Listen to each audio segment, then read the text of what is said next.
य इह सततम् तं भजे रामकृष्णम् तं भजे এখন শুরু করতে চলেছি আমাদের তত্ত্বমসী অনুষ্ঠান। ওম নমো শ্রীযতিরাজায় বিবেকানন্দ সুরায় সচ্চিদ সুখ স্বরূপায় স্বামিনী তাপহারিণী। নমস্কার, শুভ সন্ধ্যা। ঠাকুর শ্রী রামকৃষ্ণ, শ্রীমা সারদা দেবী ও স্বামী বিবেকানন্দের রাতুল চরণে ভুলুণ্ঠিত প্রণাম জানিয়ে এখন শুরু হচ্ছে ইয়ং সোলজার্স অফ স্বামীজির আয়োজিত দ্বিসাপ্তাহিক শিক্ষামূলক ভাষণের অনুষ্ঠান তত্ত্বমসী। উপস্থিত সকলকে জানাই শুভেচ্ছা ও প্রণাম। আজ আমাদের মধ্যে উপস্থিত আছেন বিশিষ্ট বিজ্ঞানী ডক্টর জনার্দন কুন্ডু। তিনি বাঙ্গালোর IISc একজন বিজ্ঞানী এবং তিনি NIT এলাহাবাদ থেকে ইঞ্জিনিয়ারিং এ স্নাতকোত্তর অর্থাৎ এমটেক করেছেন। তারপর তিনি CSIR এ সিনিয়র রিসার্চ ফেলো হিসেবে যোগ দেন Indian Institute of Engineering Science and Technology IIEST শিবপুরে। তিনি সেখানে একজন সহকারী অধ্যাপক হিসেবেও কাজ করেন। তার গবেষণার বিস্তৃত ক্ষেত্র অত ডিটেলস আলোচনা উল্লেখ করা আমার পক্ষেই সম্ভব নয়।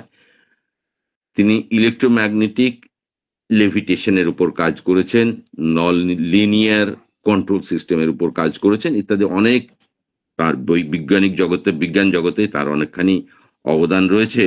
তো আজ তিনি আমাদের শোনাবেন এই আধ্যাত্মিক চেতনা ও জ্বর বিজ্ঞান এর উপরে।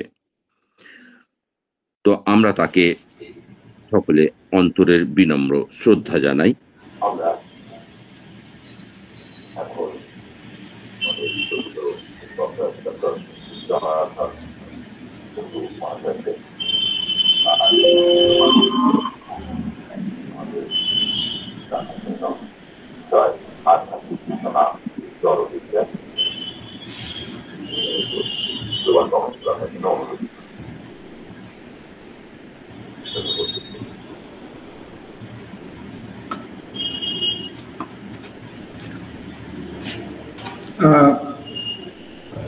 আমি প্রথমেই সবাইকে আমার অসীম ভালোবাসা, স্নেহ এবং আশীর্বাদ, প্রণাম। কারণ ইয়ং সোলজার্স অফ স্বামীজি মানে একটাই পরিবার। তো আমি যেটা আজকে টপিক হিসেবে নিয়েছি সেটা অ্যাকচুয়ালি বিজ্ঞান সেন্ট্রিক, সায়েন্টিফিক ওরিয়েন্টেশন, বাট স্পিরিচুয়ালিটিকে কিভাবে আমরা বিজ্ঞানের মাধ্যমে বুঝতে পারি। কারণ বিজ্ঞান দিয়েও খুব সহজে কিন্তু স্পিরিচুয়ালিটিকে বোঝা যায়। তাই এটা একটু অন্যরকমের হবে। আমরা জাস্ট বোঝার চেষ্টা করব যে জীব, জীবন এবং জগৎ।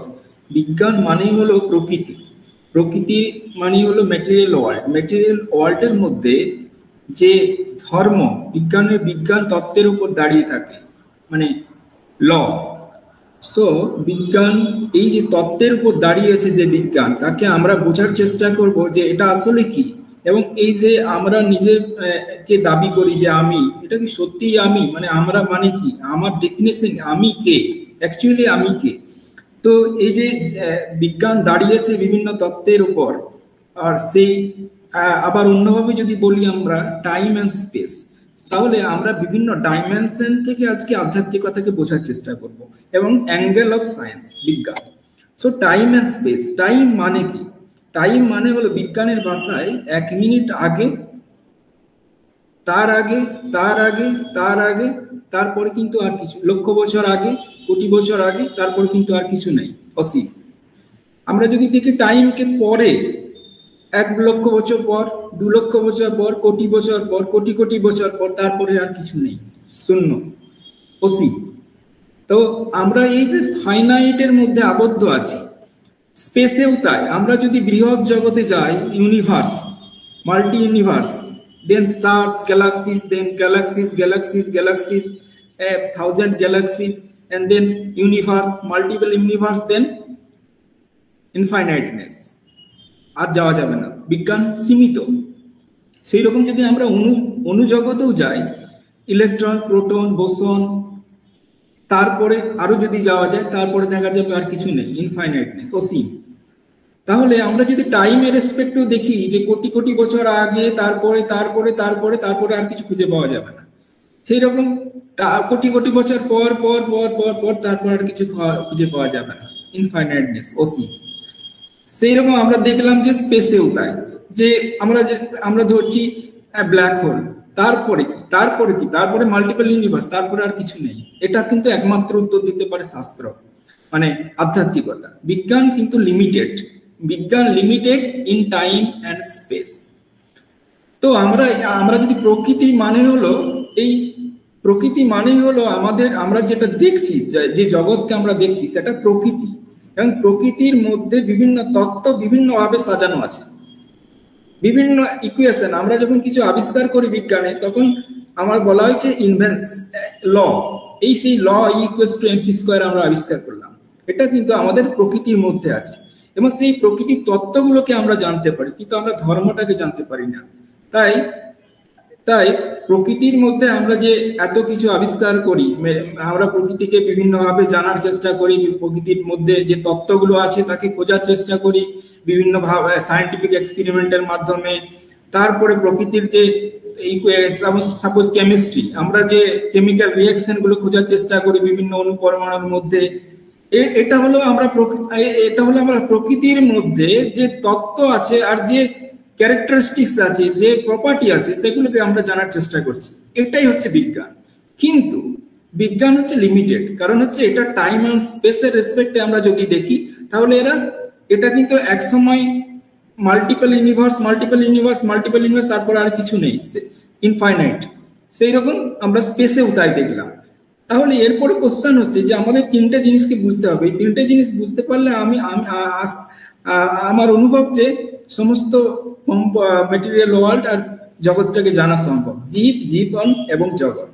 জীব মানে হচ্ছে যেখানে আমাদের প্রাণ আছে, এই যে এত ধরনের প্রাণী, এত ধরনের কীট পতঙ্গ, কোটি কোটি, সমুদ্রের ভিতরেও দেখা যায় কোটি কোটি রকমের জীবাণু আছে।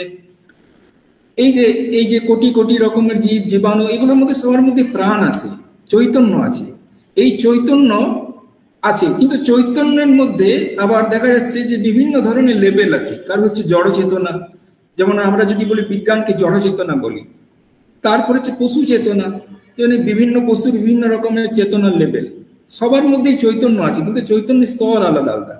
এরপরে দেখা যায় যদি পশু চেতনা থেকে আরো একটু উন্নত মানব চেতনা, যে মানব চেতনায় কিন্তু গোটা বিশ্ব ব্রহ্মাণ্ডকে আমরা বুঝতে পারি।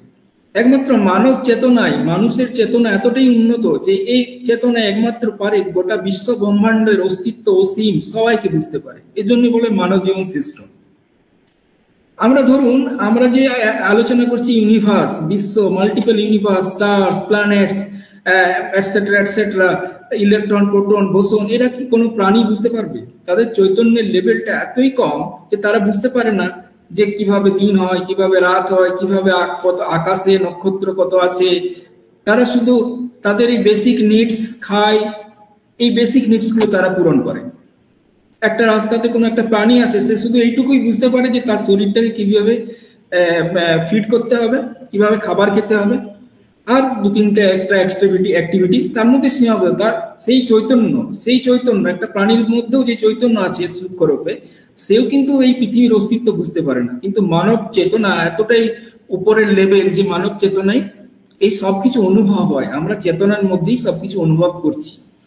একটা লাটু মহারাজের একটা গল্প আমাকে একজন মহারাজ ব্রাজিলে বলেছিলেন, ব্রাজিলে যখন গিয়েছিলাম, যে একটা শিশির কণা আছে একটা পাতার উপর, এবং সেই শিশির কণায় বিশাল বিশ্বব্রহ্মাণ্ড প্রতিফলিত হচ্ছে।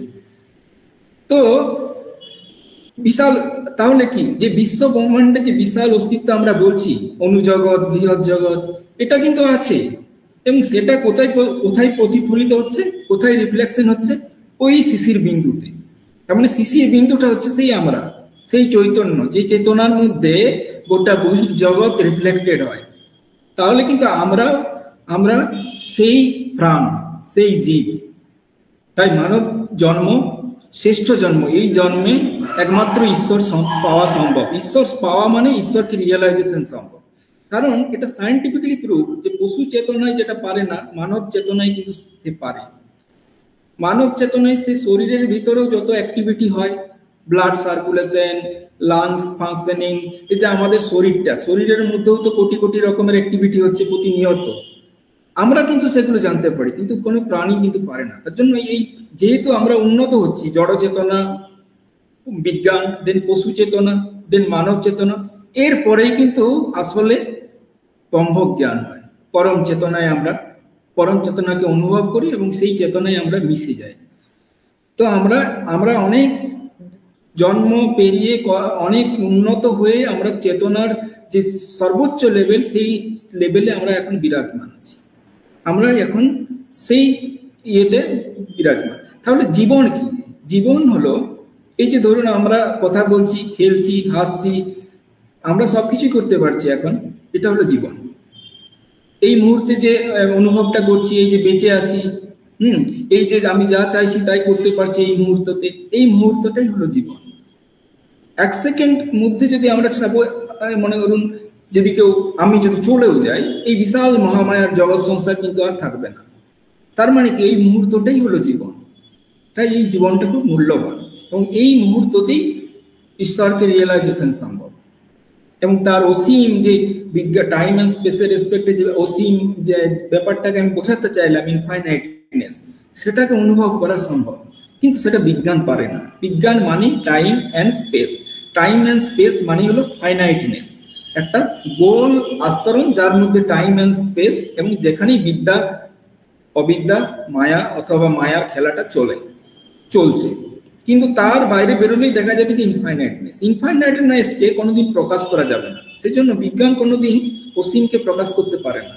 বিজ্ঞান সসীমকেই প্রকাশ করতে পারে।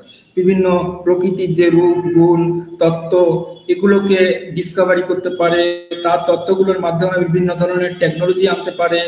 কিন্তু ওই ইনফাইনাইটকে ছোঁয়ার ক্ষমতা কিন্তু বিজ্ঞানের নেই।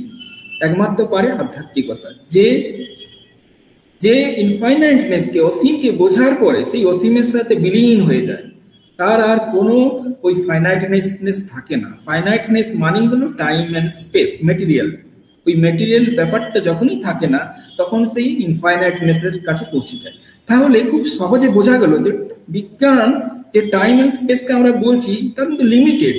সে কিন্তু একটা স্ফেরিক্যাল স্ফিয়ারের মধ্যে সীমাবদ্ধ। প্রকৃতির বিভিন্ন রূপ, গুণ, তত্ত্ব আছে, কিন্তু তার বাইরে কোথায় আর কিছু নেই। কোটি কোটি বছর আগে, তার উপরে আর কিছু নেই, শূন্যতা, ইনফাইনাইটনেস। তো এটা বুঝতে হবে। তাহলে আমরা কিন্তু সেই অবস্থায় আছি এই মুহূর্তে, যে অবস্থাটা কিন্তু সর্বোচ্চ উচ্চ লেভেলের চৈতন্য, এবং যে চৈতন্যে আমরা গোটা বিশ্ব ব্রহ্মাণ্ডকে অনুভব করছি। ওই যে বললাম যে একটা শিশিরের বিন্দু, সেই শিশিরের বিন্দুতেই কিন্তু গোটা বিশ্ব ব্রহ্মাণ্ড প্রতিফলিত হচ্ছে। এবং যার বিন্দুটা যত বড়, সেই বিন্দুতে তত বড়, সে তত আরো ভালো ভালো কাজ করতে পারবে, কারণ তার চৈতন্যের লেভেলটা উন্নত। এই চৈতন্যের যে জড় জগৎ, জড় চেতনা, পশু চেতনা, মানব চেতনা, এন্ড দেন পরম চেতনা, ব্রহ্ম চেতনা, এইখানে গিয়ে আর কিছু নেই। এটা কিন্তু প্রকাশ করা যাবে না, কারণ এটা এটাকে কোনোদিন প্রকাশ করা যাবে না, এটা কোনোদিন এঠো হবে না। এটার উত্তর আছে, কারণ যখন আমি তখন তুমি নাই, আর যখন তুমি তখন আমি নাই। মানে যখন এই যে আমি শরীরের মধ্য থেকে বিভিন্ন ভাবে প্রকাশ করতে পারছি আমার ভাবটাকে, এটা আমি আছি এই মুহূর্তে। আমি এখন কিন্তু আমি বলতে পারবো না যে আমি ব্রহ্মময়, কিন্তু যখন আমি ব্রহ্মময় হয়ে যাব, যখন আমি অসীমের সাথে মিশে গেলাম, তখন কিন্তু আর আমি নেই। কে এসে কাকে বলবে? সেজন্যই তাই প্রকাশ করা যায় না। তো এই যে ডিফারেন্ট ডাইমেনশনস অফ সায়েন্স থেকে আমরা যদি স্পিরিচুয়ালিটিকে বোঝার চেষ্টা করি তাহলে খুব সহজে বুঝতে পারবো যে আমাদের সায়েন্স বিজ্ঞানে কতটা লিমিটেশন আছে। এরপরে আসি যে আমরা একাকিত্ব বা এইসবগুলো কেন অনুভব করি, বা ফার্স্টে আমি আসি যে আমি কে, বা আমি কে বললে হয়তো বলা হবে যে আমার পরিচয়, যে আমি এখানে আইসিতে করছি, তারপরে আমি পড়াশোনা, এইখানে জন্ম, এগুলো হচ্ছে আমি কে এর উত্তর। বাট যদি জিজ্ঞেস করা হয় আমি কি, তাহলে কারোর কাছে উত্তর নেই। পৃথিবীর সবচেয়ে কঠিন 5টা কোশ্চেনের মধ্যে একটা কোশ্চেন হলো আমি কে। এর উত্তর বিজ্ঞান দিতে পারে না, একমাত্র দিতে পারে আধ্যাত্মিকতা। আমি কে, এই যে আমি কে, অথবা আমি যা জানি তার সব কি সঠিক, নাকি কিছু সঠিক কিছু ভুল, নাকি সব ভুল, নাকি আমরা অন্ধের মতো পথ চলেছি, এর উত্তর কিন্তু দিতে পারে কে, আমি কে। এই যে আমি কে, এটার উত্তর আমরা খোঁজার চেষ্টা করব। তাহলে প্রকৃতির বিভিন্ন রূপ, গুণ, এগুলো আমরা আলোচনা করি বিজ্ঞানের মাধ্যমে। এবারে তত্ত্বে আসে। এই যে প্রকৃতির মধ্যে আমি তত্ত্বকে বললাম যে তত্ত্ব আছে, লুকিয়ে আছে, সেই তত্ত্বটাকে আমরা খোঁজার চেষ্টা করি বিজ্ঞানের মাধ্যমে, এবং তার থেকে কিছু আমরা ভৌতিক কিছু টেকনোলজি বের করি। এরপরে ধরুন আমি একটা ছোট এক্সাম্পল দিচ্ছি, ডাবের জল আর নর্দমার জল, ড্রেনের জল। তো ডাবের যে জলটা, সেই জলটা কিন্তু ড্রেনের জল থেকেই তৈরি হয়েছে, এবং ড্রেনের জলটা ফিল্টার হয়ে পড়ে ডাবের মধ্যে এসেছে, এবং সেটাও এসেছে একটা প্রাকৃতিক মানে পারপাস। সেই ডাবের ভিতরে যে জলটা থাকবে, সেই জলটার মধ্যে শ্বাস হবে, সেই শ্বাসটা সেটা তৈরি হবে। যেমন একটা বাচ্চা ছেলেকে যদি পিঠে ব্যাগ দিয়ে স্কুলে পাঠানো হয়, যেমন স্কুলে গিয়ে পরে সে খাবে, ঠিক সেই রকম প্রকৃতি, যাকে আমরা মা বলি, দুর্গা মা, সেই মা তাকে এমন ভাবে সাজিয়েছে যাতে ডাবের জলটা যখন এই মাটির নিচে পড়বে, সেই মাটির নিচে সেই যখন যতদিন না ওটা ফুটে ফেড়ে বেরোবে, ততদিন পর্যন্ত ওটা থেকেই ও জলটা নেবে, যে বীজটা আছে সেই বীজটা কিন্তু ওই জলটা থেকে নেবে। তার মানে প্রকৃতি মা কতটা বৈজ্ঞানিক, সে বৈজ্ঞানিক চিন্তা ভাবনা নিয়ে সে কতটা ভবিষ্যতের কথা ভেবে, এবং মা যেমন তার ছেলেকে স্কুলে পাঠানোর আগে জল দিয়ে পাঠায়, ঠিক সেই রকম ডাবের ভিতরে জল দিয়েছে, যাতে জলটা যখন ও যখন মাটিতে পড়ে সেটা অঙ্কুরোদ্গম হবে, ততক্ষণ পর্যন্ত ওই জন্য জলটা পায়। তাহলে এই বৈজ্ঞানিক চিন্তা ভাবনা থেকে প্রকৃতি মা কিভাবে বৈজ্ঞানিক চিন্তা ভাবনা নিয়ে কাজ করে চলেছে। এবারে আসি আমরা বীজ। ধরুন একটা বীজ আছে, বিভিন্ন ধরনের বীজ আছে, এবং প্রতিটা বীজ কিন্তু তত্ত্ব আলাদা। সেই প্রতিটা বীজকে যদি আমরা কোনো একটা জায়গায় পরিস্থিতি মানে জল, মাটি, হাওয়া এগুলো দিই, মানে পঞ্চতত্ত্বের মাধ্যমে তাকে সাজিয়ে দিই, তত্ত্বটা ওখানেই আছে বীজের মধ্যে, কিন্তু পঞ্চতত্ত্বের মাধ্যমে যদি তাকে আমরা সাপোর্ট দিই, তাহলে সেই বীজ থেকেও গাছ বেরোবে। 5টা বীজ আছে, 5টা বীজের থেকে কোনোটাতে বট গাছ হবে, কোনোটাতে হয়তো ছোট গাছ হবে। বট গাছ কেন হলো? কারণ সেই বীজের মধ্যে এমন তত্ত্ব আছে যে তত্ত্বটা শুধুমাত্র ওই বট গাছেই জন্ম দেবে। এমন কিছু কোনোদিন হয় না যে বিভিন্ন ধরনের প্রকৃতিতে বিভিন্ন কোটি কোটি রকমের গাছ আছে এবং সেই গাছের বীজের থেকে বিভিন্ন রকমের গাছ হয়ে যায়, এরকম হয় না। এতটাই সায়েন্টিফিক, এতটাই বৈজ্ঞানিক যে ঠিক ওই বীজটা থেকে ওই বটের গাছেই হবে। তার মানে একটা বীজের মধ্যে আছেটা কি? একটা বীজ, এত ক্ষুদ্র একটা বীজ, তার মধ্যে কিন্তু সব কিছু লেখা আছে, যে এই বড় গাছ হবে, এত ফল ফুল দেবে, বিশাল বৃক্ষ হবে, শুধুমাত্র ওই একটা ক্ষুদ্র বীজ। এটা কিন্তু বিজ্ঞান পারে না এটা বুঝতে, যে ওই এতটুকু জিনিসের মধ্যে এত বিশাল কিছু কিভাবে দেওয়া আছে, মানে কিভাবে ইম্পোজ করা আছে, ওটার মধ্যে কিভাবে লেখা আছে যে ওটাই গাছ হবে, ওই গাছটাই হবে, আর অন্য কোনো ভাবে হতে পারবে না। ওই বীজের মধ্যে তাহলে কি আছে, কি সফটওয়্যার ঢোকানো আছে ওটার মধ্যে, এইগুলো কিন্তু উত্তর বিজ্ঞানের নেই। বিজ্ঞান অত্যন্ত লিমিটেড, এগুলোর উত্তর দিতে পারে আমাদের আধ্যাত্মিকতা। তাহলে ধরুন এটা হলো। এবার আসি, আমি যদি প্রকৃতির মধ্যে আমরা জানিটা কি, মানে আমরা সবাইকে বলি যে আমরা অনেক কিছু জানি, আমাদের অনেক এডুকেশন, অনেক কিছু আছে, অনেক জ্ঞান, কিন্তু আমরা কি সত্যি কিছু জানি? একটা জলের বিন্দু হাতে নিয়ে পড়ে কি আমরা বলতে পারবো এটা কি? H2O তো উত্তর নয়। আমরা একটা জলের বিন্দু একটা হাতে নিয়ে আমরা বলতে পারি না বিজ্ঞান পারে না বলতে যে ওটা আসলে কি, আসলে কি, এটা কি কি মানে এটা কি ধরন, কি জিনিসটা কি, এটা কিন্তু আমাদের কাছে কারোর কাছে উত্তর নেই। কিন্তু আমরা যে উত্তরগুলো জানি ওগুলো শেখানো, হ্যাঁ, পরিচয়, শিক্ষা, মেইন স্ট্রিম শিক্ষা, দেন এডুকেশন, পরিবার, এগুলো হচ্ছে, এগুলো ভৌতিক, এগুলোর মধ্যে তত্ত্ব নেই। কিন্তু আমরা বলতে পারি না যে একটা জলের বিন্দু কি, আমরা এখনো বলতে পারি না যে একটা বোসন পার্টিকেল সেটা আসলে কি। একটা বোসন পার্টিকেল কি 10,000 সায়েন্টিস্ট লাগে সান ইয়েতে টু আন্ডারস্ট্যান্ড ইট প্রপারলি, এটা আসলে কি বুঝতে পারে না। তাহলে যখন আমরা একটা বোসন পার্টিকেলও বুঝতে পারি না, তখন আমরা কি সত্যি নিজেকে চিনি? আমরা কি জানি যে আমরা আমরা কে আর কেন, কেন কি বা কেন, এগুলোর উত্তর আমাদের কাছে নেই। আমরা জানি না, আমরা তো মন নই, আমরা শরীরও নই, কারণ শরীরটাও পরিবর্তনশীল, প্রতি মুহূর্তেই শরীরটা চেঞ্জ হচ্ছে। ইভেন আমরা শরীরের ভিতরেও কিছু জানি না। আমাদের শরীরেও যদি দেখা হয় সায়েন্টিফিক পার্সপেক্টিভে, যে আমাদের শরীরের ভিতরে কোটি কোটি ব্যাকটেরিয়া, ভাইরাস আছে, আমরা সেগুলো জানি না। আমাদের শরীরে প্রতিদিন লক্ষ লক্ষ অ্যাক্টিভিটিস হচ্ছে, আমরা সেগুলো জানি না। আমরা কিন্তু পথ চলেছি কিন্তু অন্ধের মতো, আমরা নিজের শরীরেও কিছু জানি না। কারণ এটা আমি নই। যদি আমি হতাম এটা, তাহলে আমি সম্পূর্ণরূপে এটাকে জানতাম। যখন আমরা কোনো জিনিসকে সম্পূর্ণরূপে জানতে পারি, সেটার আমি দাবি করতে পারি যে আমি। কিন্তু যখন আমি 99%ই জানি না, তখন এটা আমি নই।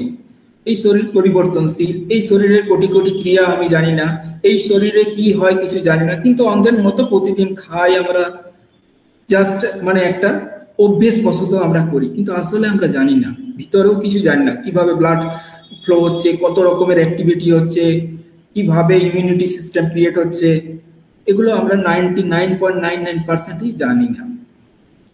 তাই এটা আমরা দাবি করতে পারি না। মন কি, মনও আমরা জানি না, কারণ কখনো মন কি রকম স্টেজে থাকে, কি রকম ভাবে থাকে, এগুলো আমরা জানি না। এবং মনও পরিবর্তনশীল, যে শৈশবে যে আমরা ছিলাম এখন আর নেই, ভবিষ্যতেও সংস্কার চেঞ্জ হয়ে যাবে। তো এইভাবে মনকেও আমরা দাবি করতে পারি না যে আমি। আর আমার যে পরিচয় বা এসবগুলো যেগুলো আমরা বলি, এগুলো শেখানো হয়েছে, তাহলে এগুলোও নয়। তাহলে আমিটা কে? এরপরে উত্তর আসবে যে আমি কে। তাহলে এটা আমি লাস্টের দিকে এটা খোঁজার চেষ্টা করবো কনক্লুশনে, যে আমিটা কে। এবার প্রকৃতির মধ্যে আমরা যদি দেখি, শরীরের মধ্যে যদি আমরা দেখি, যে আমাদের শরীরে যা আছে, একটা বিদেশে ধরুন আমেরিকা, জাপান, জার্মানি, যে কোনো দেশে যে কোনো মানুষের মধ্যে সেগুলোই আছে, 99.99% সেম। শুধুমাত্র ওই চামড়াটা একটু আলাদা। এটার জন্য আমরা কিন্তু কাউকে বলি আমেরিকান, কাউকে বলি ইন্ডিয়ান, কাউকে বলি বিভিন্ন রকম ভাবে বলি, অথচ কিন্তু সব এক।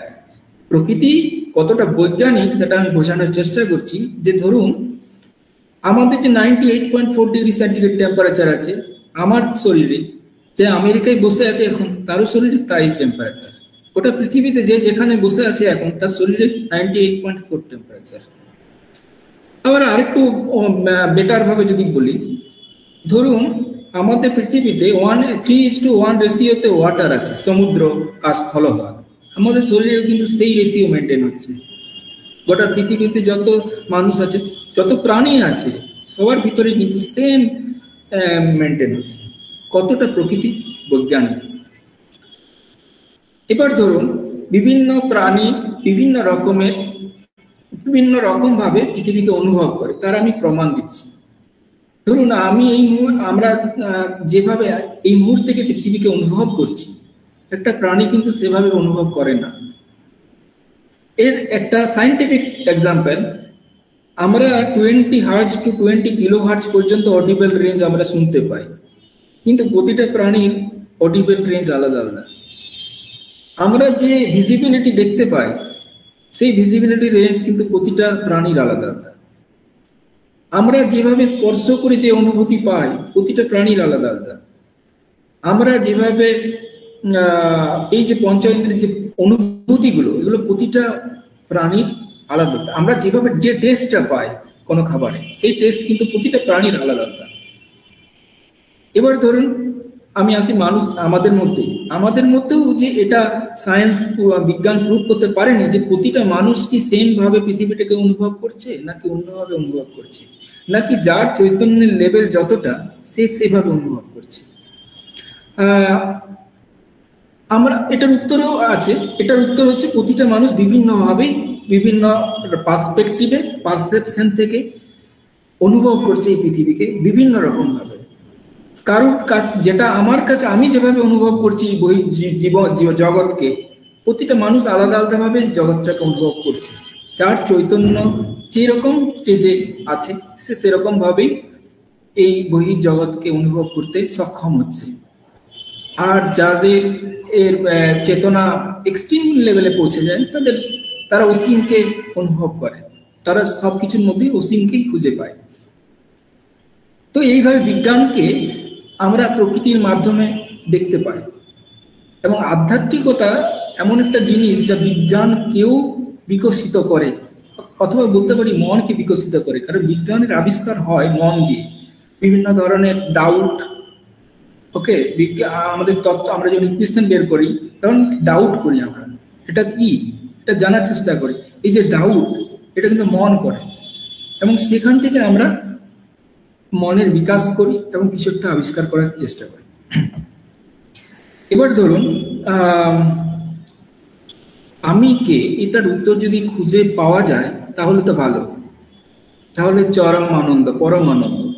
আর যদি না পাওয়া যায় তাহলে কি হয়? আমরা যদি দেখি বিদেশের বিভিন্ন ডেভেলপড কান্ট্রিগুলোতে, ডেভেলপড ডেফিনেশন এখানে বলা হয় যাদের বেশি ম্যাটেরিয়ালিস্টিক প্রাকৃতিক সম্পদ যাদের বেশি আছে, প্রকৃতির সম্পদ যেগুলো বেশি অ্যাকোয়ার করেছে, ম্যানিফেস্ট করেছে, তাদেরকে বলা হয় যে তারা ধনী। অ্যাকচুয়ালি আসলে তা না, কিন্তু আমরা যদি দেখি তাহলে তারা তারা আমি কে এটা খোঁজার উত্তর তারা পায় কিনা।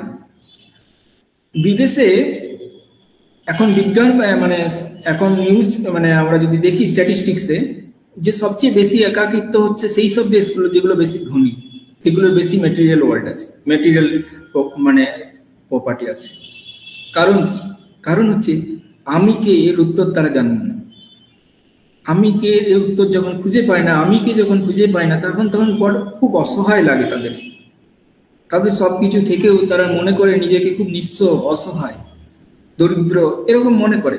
কারণ সে নিজে ভিতরে আমিকে খুঁজে পাচ্ছে না যখন, তখন সে একটা আনস্টেবিলিটিতে চলে যায়, আর তখন সে অ্যাডিক্টেড হয়ে যায়, নেশাগ্রস্ত হয়ে যায়।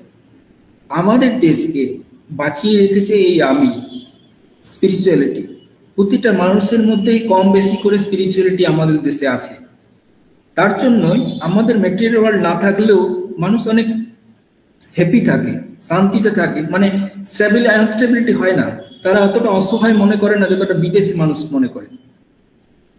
তাই এই যে আমিকে এর উত্তর যত বেশি পাওয়া যাবে তত আমরা অসীমের দিকে যাচ্ছি, অথবা আমরা শান্তি বা হতাশাগ্রস্ত যে সমাজটা আছে সেটা থেকে বেরিয়ে আমরা একটা আলোর দিকে পৌঁছতে চলেছি। তো এই যখন হতাশাগ্রস্ত, আর এই আমিকে খুঁজে না পাওয়ার অভিশাপ হচ্ছে অ্যাডিকশন, নেশা। সেই মানুষই বেশি নেশা করে যে বেশি একা বা আমিকে খুঁজে পায় না, সে তখন হতাশায় ডুবে যায়, তখন নেশাগ্রস্ত এক সমাজ উপহার হয়, শান্তির জন্য হাহাকার হয়, এগুলো ডেভেলপ কান্ট্রিতে হয়। তো এই আমিকে এর উত্তর আমাদের জানা খুব দরকার। এই আমিকে জানা যায়, আমি কি বলে গিয়েছেন যে আমাদের যোগগুলোর মাধ্যমে, বিভিন্ন যোগের মাধ্যমে, কর্মযোগ, জ্ঞান যোগ, ভক্তি যোগ, রাজযোগ, এগুলোর মাধ্যমে আমিকে জানা যায়। তাহলে আমিকে জানতে গেলে আমাদেরকে ভিতরে ঢুকতে হবে।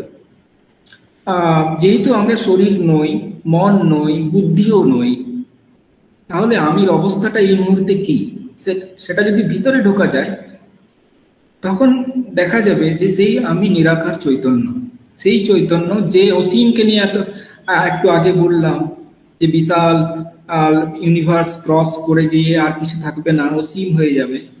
টাইমের রেসপেক্টও কোটি কোটি বছর আগে যা গিয়ে পরে আর কিছু পাওয়া যাবে না, সেই অসীম কিন্তু এই আমির ভিতরেই বিদ্যমান, এবং সেই আমিতেই কিন্তু এত বিশাল বিশ্বব্রহ্মাণ্ড প্রতিফলিত হচ্ছে। সেই ছোট্ট শিশির বিন্দুর মধ্যে এই গোটা বিশ্বব্রহ্মাণ্ড প্রতিফলিত হচ্ছে। কিন্তু আমরা এখন কি চাই? যে বাইরে বাইরে প্রতিষ্ঠা, পদ, মর্যাদা, জ্ঞান, নাম, যশ, ধন, সম্পত্তি, এটসেট্রা এটসেট্রা। তাহলে এইগুলো কি আমিকে খুঁজে দেয় না, এটা আমি থেকে দূরে নিয়ে যায়। কারণ এটা বাইরে চলে এসেছি, আমি বাইরে বেরোলে কিন্তু এইগুলোই হবে। কিন্তু যদি ভিতরে চাওয়া যায় তবেই কিন্তু আমিকে খুঁজে পাওয়া যাবে। তাই আর যখন আমিকে খুঁজতে গিয়ে বাইরে আমরা বেরিয়ে যাচ্ছি, তখনই কিন্তু মায়া, এখানেই কিন্তু বিদ্যার খেলা, যে এই বিশাল আয়োজন নিজেকে ভুলে থাকার জন্য, নিজেকে ভুলিয়ে দেওয়ার জন্য। তো এটা বেহুশের অবস্থা, বা বলা হয় যে এটা সেটাই। তো এই যে এই জগতে যে জ্ঞানী মানুষ কারা, এটা আমরা সায়েন্টিফিক আলোচনা তো দেখেছি। বড় বড় যখন বিজ্ঞানী হয় তখন তারা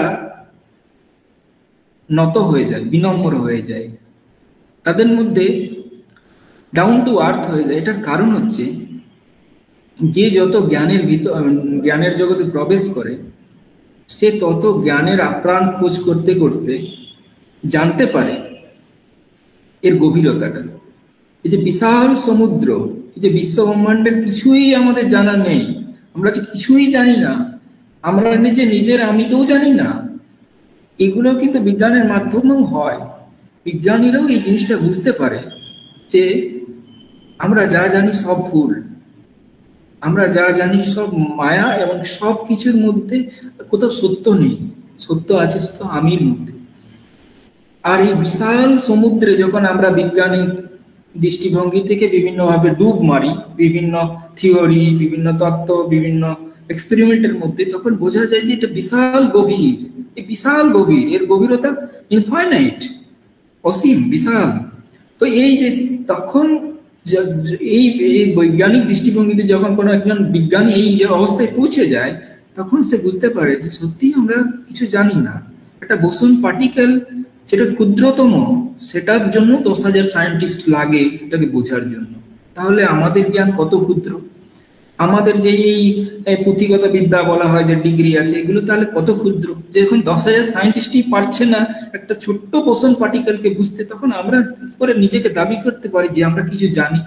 আমরা কি করে দাবি করতে জানি যে আমরা একটা জলের কণাকেও ভালো, মানে পারসেপটিভ ভিউ থেকে আমরা বলতে পারি এটা আমরা জানি? আমরা জানি না। তো এই যখন এই জিনিসটা হয় বিজ্ঞানীদের মধ্যে, তখন তাদের জ্ঞান হারিয়ে ফেলে, তারা পথিক, তখন তারা অ্যাকচুয়ালি জ্ঞানের খোঁজেই বেরিয়েছে, কিন্তু পথ হারা হয়ে পথিকের জ্ঞান, তখন সে শান্ত হয়, তখন তার মধ্যে ধৈর্য আসে সম্পূর্ণ, আর তখনই হয় জ্ঞান সম্পূর্ণ। জ্ঞান মানে এটা নয় যে আমরা কিছু জানি, জ্ঞান মানে এটা যখন সে বুঝে যায় যে এই বিশাল গভীরতা, বিশালত্ব, তখন সেটাই হলো সত্য জ্ঞান, সেটাই হলো পরম জ্ঞান। এবং এই বিশাল জ্ঞানকে অনুভব করে যখন কোনো মানুষ, তখন সে শান্ত হয়ে যায়, তখন তার আর কিছু বলার থাকে না। কারণ এটা এত বিশাল, এত কঠিন, কোনো তত্ত্বের মধ্যে, কোনো সায়েন্টিফিক এক্সপেরিমেন্টের মধ্যে, কোনো থিওরির মধ্যে এত বিশাল যে গভীরতা আছে, যে লাস্টে গিয়ে একটা জায়গাতেই পৌঁছে যায়, সেটা হলো অসীম। এবং সেইটা যখন হয়, তখন সেটা সে প্রকাশও করতে পারে না, কারণ প্রকাশ করা যাবে না। এটা ওই অসীমকে কোনোদিন প্রকাশ করা যায় না, অসীম সম্পূর্ণ রূপে প্রকাশে ব্যর্থ। সেজন্যই শাস্ত্রে বলা হয় যে আমরা ব্রহ্মকে ছুটা করতে পারবো না, কারণ ওকে বলা যাবে না, কিভাবে আমি অসীমকে প্রকাশ করব। তো যাই হোক, এইভাবে আমরা যখন আমাদের ভিতরে কিন্তু আমাদের ভিতরেও কিন্তু সব আছে। সেই যে শিশির বিন্দুটা, যে শিশির বিন্দুতে আমরা গোটা বিশ্ব ব্রহ্মাণ্ডকে অনুভব করছি, তার মানে আমরা ক্ষুদ্র নই, আমাদের ভিতর সেই পোটেন্সিয়াল আছে। আমাদের সেই বিন্দু, মহাসমুদ্রেরই এক বিন্দু, সেই বিশাল যে ইনফাইনাইটনেসকে আমি বলছি, সেই অসীমের যে বিন্দু, সেই বিন্দুই এখানে আছে। তাহলে আমাদের ভিতর সব আছে, আমরা কিন্তু আমরা আমরা কিন্তু পরম জ্ঞানী, ব্রহ্ম জ্ঞানী। আমরা কিন্তু সেই জ্ঞানকেই গ্রহণ করি যেটা আমাদের ভিতরে অলরেডি আছে। আমরা কিন্তু সেটাকে গ্রহণ করি না যেটা যেটা আমাদের আমাদের ভিতরে সবকিছু আছে। কারণ আমরা ভেরিফাই করি কোনো কিছু, যখন কোনো কেউ কাউকে কিছু কথা বলে তখন কি সে নিজের কাছে ভেরিফাই করে। সে নিজের কাছে ভেরিফাই করার মানে সে নিজের ভিতরে যে পরম জ্ঞানী বসে আছে তার কাছে ভেরিফাই করে যেটা ঠিক বলছে কি ঠিক বলছে না। তো সেই জ্ঞান সবার ভিতরেই আছে। আমরা কিন্তু সেই বিন্দু, মহাসমুদ্রের যে বিন্দু অসীমের কাছে পৌঁছে যেতে পারে এবং অসীমকে অনুভব করতে পারে। মানব চেতনা কতটা শ্রেষ্ঠ চেতনা, এটাই তার বেস্ট এক্সাম্পল, যেটা কোনো পশু চেতনা পারে না। কিন্তু আমাদের দরকার শুধু একটা হোস, মানে চেতনা, মানে আমরা এই যে হোসটা এলো এটার মধ্যেই আমরা বুঝতে পারি। যাই হোক, একটা ধরুন আমাদের ভিতর কেন সবকিছু আছে তার প্রমাণ, যেমন তিলের মধ্যে তেল থাকে বা ফুলের মধ্যে সুগন্ধ থাকে, আমাদের মধ্যেও যে সেই জল বিন্দু আছে সেই বিন্দুর ভিতর মধ্যেই কিন্তু সেই ইনফাইনাইটনেস, সেই অসীম, টাইম এন্ড স্পেস বিজ্ঞানের ভাষায় তারপরে অসীম, এবং সেই অসীম কিন্তু আমাদের শরীরে বিদ্যমান। তাই এই শরীর কিন্তু ঈশ্বরের বাস, ঈশ্বরেরই একটা মন্দির। এবং সেই শুধুমাত্র মন যদি না থাকে, মন মানেই হলো পরিচয়, পরিচয় মানেই হলো পুঁথিগত বা বিভিন্ন ধরনের আমাদের বিদ্যা যেগুলো আমরা অর্জন করেছি বহির্জগতে, সেগুলো সব নিয়ে মন সংস্কার। সেই সংস্কার বাদ দিলে কিন্তু এটা আর কিছু থাকে না, সেই অসীম চৈতন্য। এবং সেই অসীম চৈতন্যের মধ্যে পরম আনন্দ, এবং পরম আনন্দের মধ্যে পরম তৃপ্তি, অবশ্যই এর সাথে মুক্তি। তাহলে বিজ্ঞান মাধ্যমে আমরা কি বুঝতে পারি? বিজ্ঞানের মাধ্যমে আমরা প্রকৃতির যে রূপ গুণ আছে সেগুলোকে আমরা বুঝতে পারি। এই যে পৃথিবীতে এত আমরা যদি ম্যাটেরিয়াল ওয়ার্ল্ড দেখি, পৃথিবীতে এত গাছপালা, কোটি কোটি কোটি রকমের উদ্ভিদ, কোটি কোটি রকমের প্রাণী, কোটি কোটি রকমের জলের নিচে প্রাণী, জলের উপরে প্রাণী, আকাশে প্রাণী, সব জায়গায় মানে এই যে যেভাবে সৃষ্টি তৈরি করা হয়েছে সব জায়গাতে কিন্তু আমরা প্রাণ দেখতে পাচ্ছি। সমুদ্রের নিচে প্রাণ, সমুদ্রের উপরে প্রাণ, মাটিতে প্রাণ, সব জায়গায় প্রাণ। এইভাবে কোটি কোটি কোটি কোটি কিন্তু আমরা প্রাণী দেখতে পাচ্ছি। কিন্তু যদি তত্ত্বকে বোঝার চেষ্টা করেন তাহলে প্রতিটি প্রাণীর ভিতরে 99.99% সেম। তাদের মধ্যেও সেই হার্ট আছে, তাদের মধ্যেও সেই লাংস আছে, তাদের মধ্যেও সেই ইয়ে আছে, সবকিছু সেম, কিন্তু একটু আলাদা। 95% ±5% আলাদা, বাট ম্যাক্সিমাম পার্সেন্টেজটাই কিন্তু সেম। তার জন্য এই যে জীব, জীবন এবং জগৎ, তাহলে জীবের কিন্তু সম্পূর্ণরূপে জীব কিন্তু সবার জন্যই সমান যেভাবে দেওয়া হয়েছে। জীবনটা হলো যে আমরা যেভাবে অনুভব করতে পারছি সেইটা জীবন। এটা কিন্তু প্রত্যেকে আলাদা, বিভিন্ন রকমের জীবনে বিভিন্ন রকমের পার্সপেক্টিভ থাকে। কেউ হয়তো যেমন আমি এই মুহূর্তে সায়েন্টিফিক পার্সপেক্টিভ দেখতে পাচ্ছি, কেউ হয়তো কোনো হিস্টোরিক্যাল পার্সপেক্টিভ দেখতে পাচ্ছি, কেউ হয়তো জিওগ্রাফিক্যাল পার্সপেক্টিভ, কেউ হয়তো ম্যাথমেটিক্স দেখতে পাচ্ছি। এইভাবে বিভিন্ন ভাবে আমরা প্রকৃতিকে অনুভব করতে পারি, এবং প্রত্যেকের চেতনার লেভেল আলাদা আলাদা। যে লেভেলে আছে সেই লেভেলেই সে জগৎকে অনুভব করে। এবং সর্বোচ্চ লেভেল যেখানে আর কিছু থাকে না, অসীম, নিরাকার অসীম, সেটা সর্বোচ্চ লেভেল। সেই লেভেলে পৌঁছলে আর প্রকাশ করা যায় না। সেটা হলো এক ধরনের, যেরকম বিজ্ঞান শব্দ, আকার এগুলোকে বর্ণনা করতে পারে, আমরা বিজ্ঞানের মাধ্যমে বিভিন্ন অডিবেল রেঞ্জ বুঝতে পারি, বিজ্ঞানের মাধ্যমে বিভিন্ন আকার, তত্ত্ব এগুলো বুঝতে পারি। কিন্তু নিঃশব্দ, নিরাকার বা অসীম এগুলোকে বর্ণনা করা যায় না, কারণ এগুলোকে ভাঙা যায় না। বিজ্ঞান মানেই হলো কোনো একটা জিনিসকে ভেঙে তাকে বিশ্লেষণ করা। প্রথমে অ্যানালিসিস, প্রথমে ওটাকে ভেঙে তারপরে অ্যানালিসিস, সেটাকে হলো বিজ্ঞান। বিজ্ঞান মানেই হচ্ছে প্রথমে ওটাকে ভাঙতে হবে, ভাঙার পরে জানতে হবে। কিন্তু যখন সেটা নিরাকার অসীম, তাকে তার ভাঙা যাবে না, সেইভাবে তাকে বর্ণনা করা যাবে না। সে চির সচ্চিদানন্দ, পরমানন্দ। তো এইভাবে বিজ্ঞানকে যতটা আমরা সহজে বুঝতে পারি সেইভাবে আমরা অস্তিত্বকে অত সহজে বুঝতে পারি না। এই যে মেটেরিয়াল ওয়ার্ল্ড, এই যে যেগুলো আমি বলছি, এগুলো কিন্তু খুব কম মানুষের উপলব্ধি হয়, কারণ সেই জায়গায় না পৌঁছলে বোঝা অসম্ভব। এত কিছু থাকা সত্ত্বেও আমরা কিছু জানি না। যদি আমরা দেখি টেসলা অথবা নিকোলা টেসলা বলেছিলেন এই কথাটা, if you want to understand the world, consider it in terms of energy, frequency and vibration. যদি এই পৃথিবীকে বুঝতে হয় তাহলে বুঝতে হবে এনার্জি, ফ্রিকোয়েন্সি এবং ভাইব্রেশন। আমরা কতটুকু জানি, এই যে আমাদের ভিতরেও এই মুহূর্তে কোটি কোটি সিগন্যাল কয়েক আলোকবর্ষ দূর থেকে এসে আমাদের শরীর ভেদ করে চলে গেল আমরা এই মুহূর্তে, অথচ আমরা জানি না।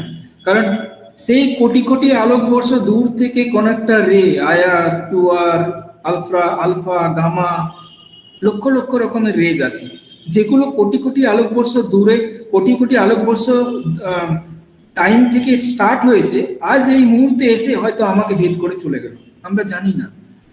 তো এইরকম আমাদের যদি চোখের সামনে দেখা যায় যে কোটি কোটি সিগন্যাল ঘুরে বেড়াচ্ছে, কোটি কোটি সিগন্যাল, আমরা জানি না তার এনার্জি, ভাইব্রেশন, ফ্রিকোয়েন্সি লেভেল আমরা জানি না। আমাদের শরীরেরও একটা রিজনেট ফ্রিকোয়েন্সি আছে, যে ফ্রিকোয়েন্সিতে আমরা ভাইব্রেট করি। ভাইব্রেশন আছে প্রতিটা ম্যাটেরিয়াল বডির, প্রতিটা ম্যাটেরিয়াল জিনিসের মধ্যে একটা রিজনেট ফ্রিকোয়েন্সি থাকে।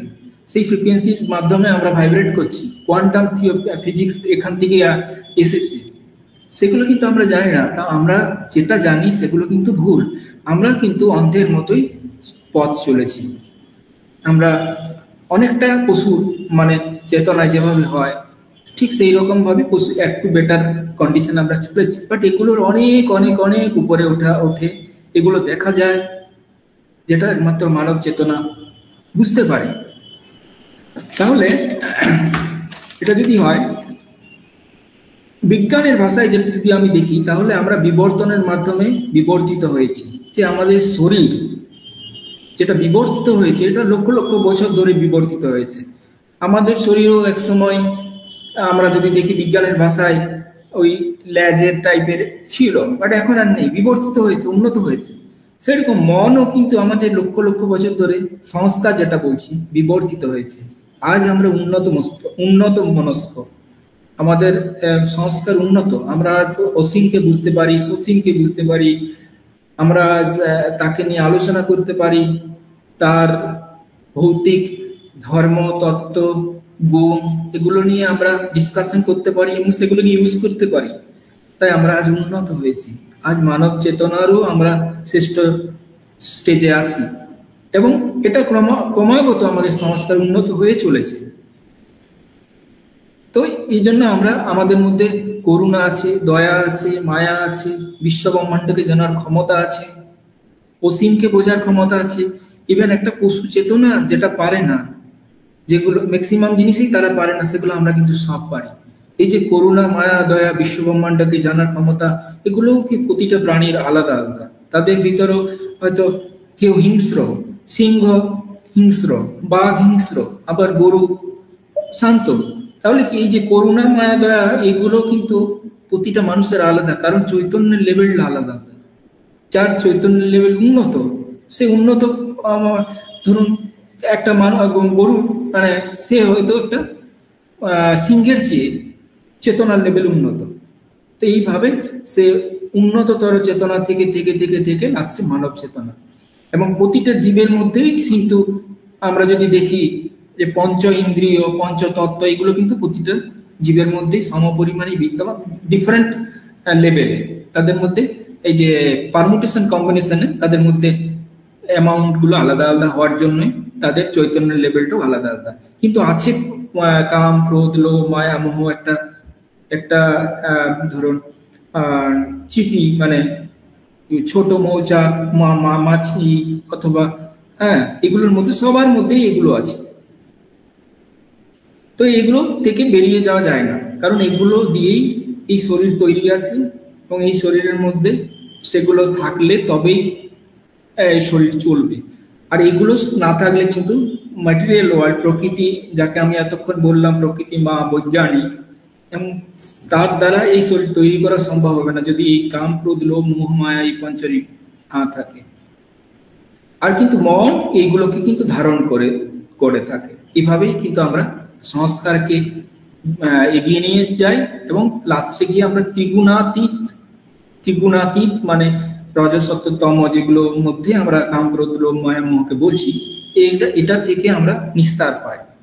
আর সেই ত্রিগুণাতীত হওয়ার পরে এই যে পঞ্চরিপু থাকে না, তার মানে মন থাকে না, এবং মন না থাকলে যেটা হয়, এই চৈতন্য আর অসীম চৈতন্য কিন্তু সেম, কারণ সেই অসীম এই সসীম দুটোই সে এক, জাস্ট একটা ব্যারিয়ার হচ্ছে মন। একটা এক্সাম্পল আমি প্রায় দিই, সেটা হচ্ছে বেলুন। বেলুনের ভিতরের বাতাস আর বাইরের বাতাস দুটোই এক, কিন্তু ওই বেলুনের লেয়ার মন রূপী, সেটার জন্যই কিন্তু সেই আলাদা, তার পরিচয় আছে বেলুনের। অথচ যদি বেলুনের লেয়ারটা ভেঙে যায় কোনো কারণে, সেই অসীম আর সেই ভিতরের সসীম বাতাস চৈতন্য দুটোই এক, মিশে যায়।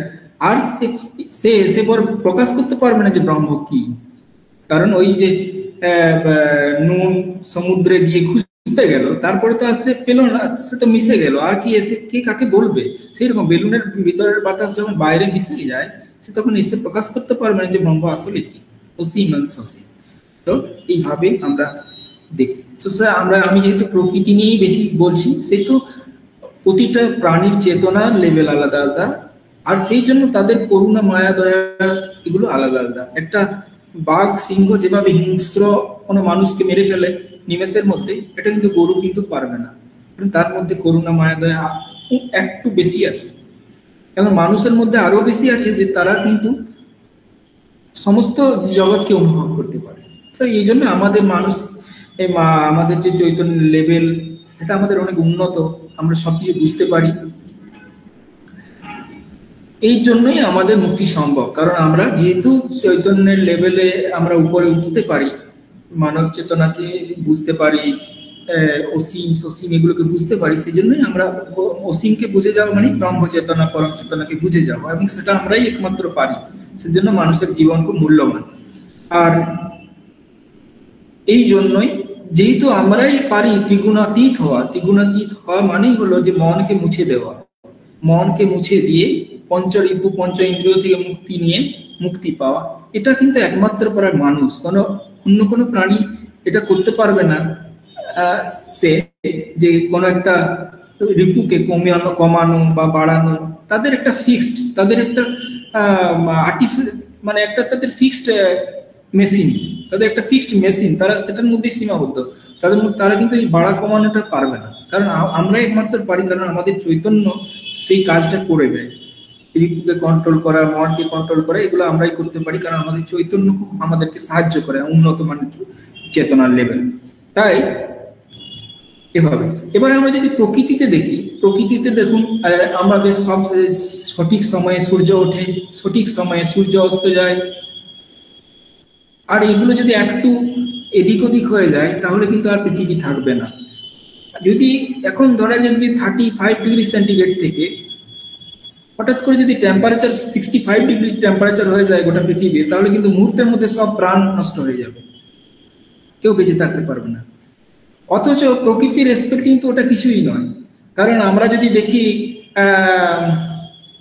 সূর্যের সেন্টারের টেম্পারেচার সেটা কয়েক মিলিয়ন ডিগ্রি সেন্টিগ্রেড।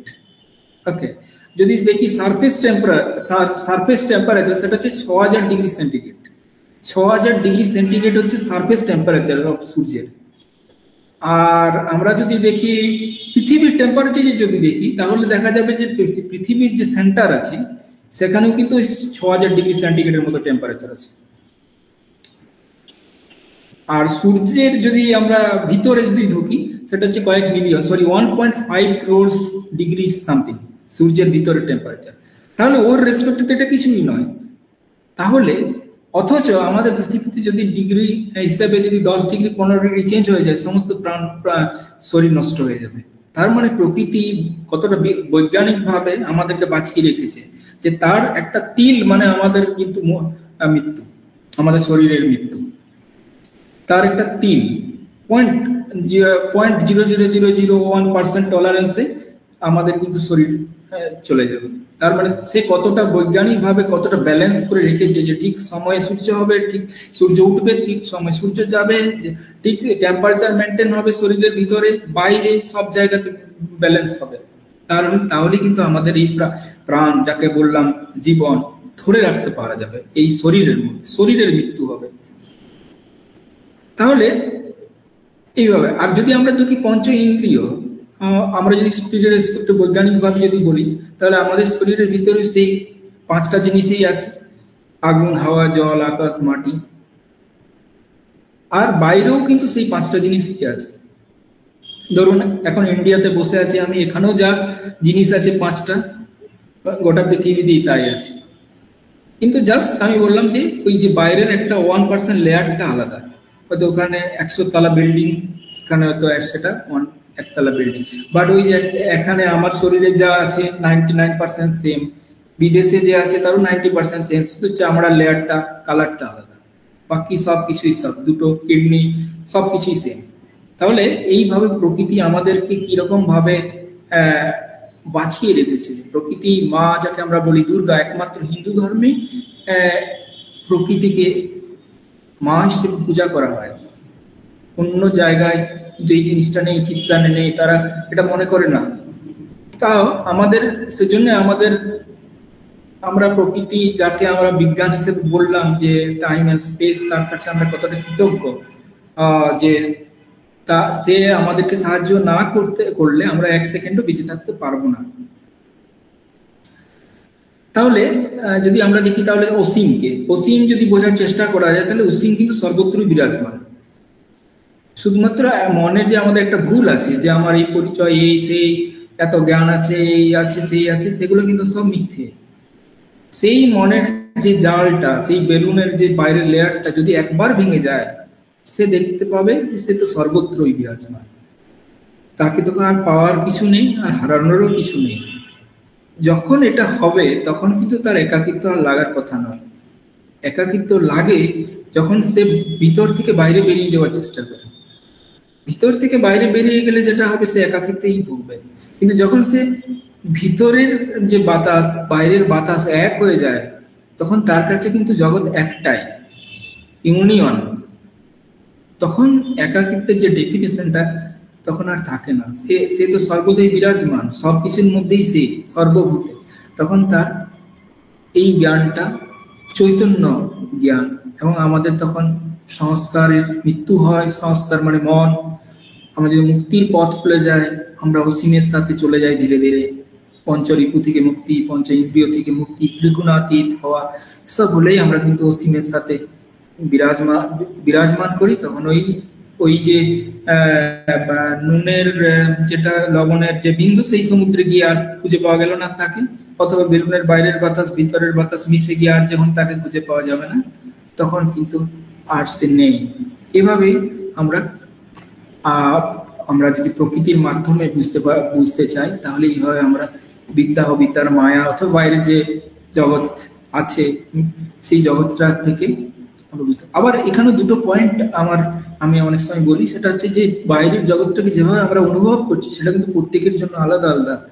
কেউ হয়তো সবকিছুর মধ্যে ভালো দেখতে পায়, কেউ হয়তো সবকিছুর মধ্যে ভালো শুনতে পায়, কেউ হয়তো সবকিছুর মধ্যে খারাপ দেখতে পায়, সবকিছুর মধ্যে কেউ খারাপ শুনতে পায়, সবকিছুর মধ্যে নেগেটিভিটি, কারোর মধ্যে অত্যন্ত, কারোর মধ্যে পজিটিভিটি।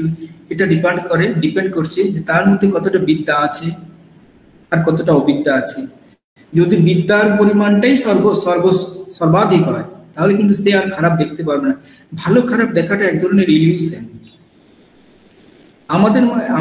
আমরা স্বপ্ন দেখি, স্বপ্ন তো আমাদের কিছু ভালো স্বপ্ন আসে, খারাপ স্বপ্ন আসে, কিন্তু দুটোই তো নেই অ্যাকচুয়ালি। কিন্তু আমাদের হয়তো স্বপ্নের মধ্যে কেউ হয়তো কিনতে ফেললো, কেউ হয়তো আনন্দ পেয়ে ফেললো। ঠিক সেই রকম ভাবে যদি দেখা হয়, তাহলে আমরাও কিন্তু সেই এই যে জলের বিন্দুটা, তার মধ্যে বিশ্বব্রহ্মাণ্ডটা প্রতিফলিত হচ্ছে, কিন্তু নেই, মানে বিদ্যা অবিদ্যা খেলাটা নেই। তাহলে সেই বিদ্যা অবিদ্যা যখন নেই, তাহলে যখন কারোর মধ্যে ধারণা, তার জন্য বললাম আমি যে প্রতিটা মানুষ বিভিন্ন ভাবে পারসেপটিভ পাওয়ার, যার যেরকম সে পারসিভ করে যেভাবে পৃথিবীটাকে, সে সেইভাবে বিদ্যাকে দেখতে পায়। অথবা কেউ হয়তো সবসময় নেগেটিভিটি বা খারাপ জিনিসের মধ্যেই থাকে, তো সে অবিদ্যাটাকেই দেখতে পায়। কিন্তু দুটোই অ্যাকচুয়ালি স্বপ্ন। আমার স্বপ্ন যখন ভেঙে যায় তখন কিন্তু আর কিছুই থাকে না। এই জন্য ঠাকুর বলতেন প্রথমে অবিদ্যাটাকে হাঁটিয়ে স্বপ্নের আমাদেরকে জানতে হবে যে এটাই স্বপ্ন, স্বপ্নের মধ্যেই আমরা এই কাজটা করছি, যে বিদ্যা দিয়ে অবিদ্যাটাকে হাঁটিয়ে দেওয়া, মানে ভালো স্বপ্ন দিয়ে খারাপ স্বপ্নটাকে রিপ্লেস করে দেওয়া, দেন জেগে যাওয়া। হঠাৎ করে যখন যার ঘুম ভেঙে যাবে সে দেখবে যে না বিদ্যা ছিল না অবিদ্যা ছিল, এবং আমরা একটা স্বপ্ন দেখছিলাম। এবং সেই তখন আর কিছু থাকে, যখন থাকে না তখন বিদ্যার খেলা মুছে যায়, এবং আমরা স্বপ্নে শূন্য হই, অথবা বলতে পারি ত্রিগুণাতীত হই। এক গভীর স্বপ্ন, যেগুলোকে আমরা এত সত্য হিসেবে মনে করতাম, মায়া মানেই হচ্ছে যেগুলো নয় সেগুলোকে সত্য হিসেবে মনে করা, সেই মায়াটা ভেঙে যায়। এবং তখন সে যখন ঘুম থেকে জেগে উঠে দেখে, তখন সেটা ব্রহ্মজ্ঞান এবং অসীম চেতনা সর্বত্র ছড়িয়ে আছে, কোথাও বাকি নেই। চাই আরো অনেক কিছুই বলার ছিল, জাস্ট আমি একটা, যেহেতু সময়ের অভাব আছে, আমি একটা কবিতা বলে হয়তো আজকে সমাপ্ত করব। পরে যদি আবার কোনো সময় পাই তাহলে আরো কিছু জিনিস নিয়ে আলোচনা করব। ওকে, হ্যাঁ যাই, এটা আমাদের অসীম চৈতন্যকে নিয়ে কবিতা। ব্রহ্ম নাচে ব্রহ্মই যে সর্বভূতে, অনুতে বিজ্ঞানে নাচছে সেজে, সবাই আমরা মুক্ত তাতে। মিথ্যে মনের কল্পনাতে হয় না যে সে বদ্ধ ওরে, বিরাজমান সে সর্বভূতে। আমি তুমি ব্রহ্ম সবাই, কিসের জ্বালা কিসের মরণ, খেলছি আমরা ব্রহ্মলোকে, আমরা সবাই অসীম চেতন। নাই যে শুরু নাই যে মরণ, বিজ্ঞান হোক আর ধর্ম হোক, যতই করো বিশ্লেষণ, সব শেষেতে পাবে তুমি নিরাকার সনাতন। অনুতে তনুতে শুধু ব্রহ্ম আর ব্রহ্মময়, মনের জাল মুছলে পরে অন্তর্জগৎ বহির্জগৎ হয় যে তারা একাকার। কোথায় আমি কোথায় তুমি, সর্বভূতের সমাপন। কিছু জিনিস বোঝানোর চেষ্টা করলাম, যেটা হচ্ছে সসীম আর অসীমকে অনুভব করার ক্ষমতা। আমাদের যেটা উন্নত মানের আমরা হতে পেরেছি, সেজন্য আমরা ঈশ্বরের কাছে কৃতজ্ঞ যে আমরা এগুলোকে অনুভব করতে পারছি। আর যদি বলা হয় তাহলে এটা এই জায়গাটা, হ্যাঁ যেটা বলার যে আমাদের জ্ঞান কত তুচ্ছ কত নগণ্য। আমরা যে জ্ঞানগুলোকে জ্ঞান হিসেবে দাবি করি, সেগুলো সত্যি কি সেগুলো কি সত্যি, মানে পরম সত্য, নাকি আমাদের বেঁচে থাকার জন্য ম্যাটেরিয়াল ওয়ার্ল্ডের জন্য এগুলো দরকার? বাট আসল জ্ঞান কি এবং তার কতটা গভীরতা, যে আমরা কিছু জানি না, যে আমাদের প্রকৃতি নিয়েও আমরা 99.99% আমরা জানি না। কত প্রাণী, তাদের কত রকমের অ্যাক্টিভিটি, কত রকমের তাদের ভিজিবিলিটি, তাদের পঞ্চ ইন্দ্রিয়, তাদের কতটা ক্ষমতা, তারা কতটা ব্যালেন্স করতে পারছে। কেউ হয়তো রাত্রে দেখতে পায় পেঁচা, কেউ হয়তো দিনে দেখতে পায়। বিভিন্ন রকম ভাবে প্রকৃতি মা বিজ্ঞানী সে বানিয়ে রেখেছে অদ্ভুত বিচিত্র জগৎকে। এবং সেখানে আমাদের শরীরেও আমরা কিছু জানি না, কারণ আমাদের কোটি কোটি ভাইরাস ব্যাকটেরিয়া কিভাবে তারা অ্যাক্টিভ করছে আমাদের শরীরে, কিভাবে ইমিউনিটি পাওয়ার তৈরি করছে, কিভাবে ব্লাড সার্কুলেশন বিভিন্নভাবে হচ্ছে, কিভাবে মেশিন চলছে, তা আমরা কিন্তু কিছু জানি না। তাহলে যেগুলো আমরা জানি না সেগুলো আমরা নই। যেটা আমরা যখন জানবো তখন আমরা সম্পূর্ণ হয়ে যাব, এবং সেটা প্রকাশও করা যাবে না। তো এবং এটার মাধ্যমে আমি একটা জিনিসই ইন্ডিকেশন করতে চাইছি, যে আমাদের যখন চেতনার লেভেলগুলো জড় চেতনা, বিজ্ঞান থেকে পশু চেতনা থেকে মানব চেতনা থেকে যখন আমরা পরম চেতনা থেকে পৌঁছচ্ছি, তার মানে এই লাইনটা কিন্তু উপরের দিকে, আমরা কিন্তু পিছন থেকে এসেছি। আমাদের কিন্তু চেতনার লেভেল অনেক নিচে নিচে নিচে নিচে, তারও নিচে জড় চেতনা ছিল। তারপরে আমাদের চৈতন্য এসে এসে এসে এসে এসে এই জায়গায় আমরা পৌঁছতে পেরেছি, এবং এখন আমরা গোটা বিশ্ব ব্রহ্মাণ্ডকে বিজ্ঞানের মাধ্যমেই হোক, আধ্যাত্মিকতার মাধ্যমেই হোক, সসীমেই হোক, টাইম স্পেস হোক, অথবা ইনফাইনাইটনেস হোক, পরম চৈতন্য হোক, তাকে কিন্তু আমরা অনুভব করতে পারছি। তাহলে এই যে আমরা যে জগৎকে আমরা বলি জীবন এবং জগৎ, যে জগতে আমরা বাইরে বেরিয়ে খোঁজার চেষ্টা করি, সেটা কিন্তু একটা বেহুশের জগৎ। এটা কিন্তু আমাদেরকে দেয় না। তার প্রুফ হচ্ছে ওয়েস্টার্ন কান্ট্রিগুলো। তারা বাইরের জগতে প্রচুর ঘোরাফেরা করে, তারা ভিতরে ঢোকার কথা ভাবতেই পারে না।